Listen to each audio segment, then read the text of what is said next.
দর্শক, এই মানুষটা নিজের যোগ্যতায় আজকে এখানে আসছে, ঠিক আছে? যারা মিজান ভাইয়ের সমালোচনা করেন, এই দেখেন, এমন কোন কাজ বাকি নেই যে সে করে না, ঠিক আছে? নিজের দোকানের সব কাজ মিজান ভাই করে নিজ হাতে। সুতরাং এই যারা সমালোচনা করেন, কালকেও আমি দেখছি অনেক মানুষের কমেন্টে বাজে কথা বলতেছেন, কিন্তু এই মানুষটার বাস্তবে দেখলে আপনাদের ভুল ধারণা অনেকের ভেঙে যাবে। মনের দিক থেকে খুবই একটা ভালো মানুষ ভাই।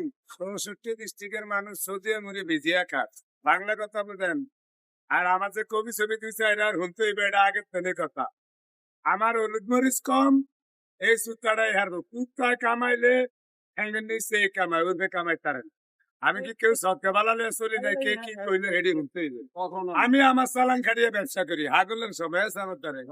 আর টিপস ওই দেশের মানুষের যা মারে এদিনের মালিক কোন আপনারা, আমি ওই এলিকে আমার কথা একটু খোঁচা মারেন না, দুই একটা কবি ছবি। এটা না করলেও ভাল লাগলে চাইবেন, নাইলে উর্মি ঠেলা দিয়ে দিবেন। রাইট, এটা না করলে আমাকে ভালো লাগে না, ঠিক নেই? না না, এটা না করলে ভালো লাগে না।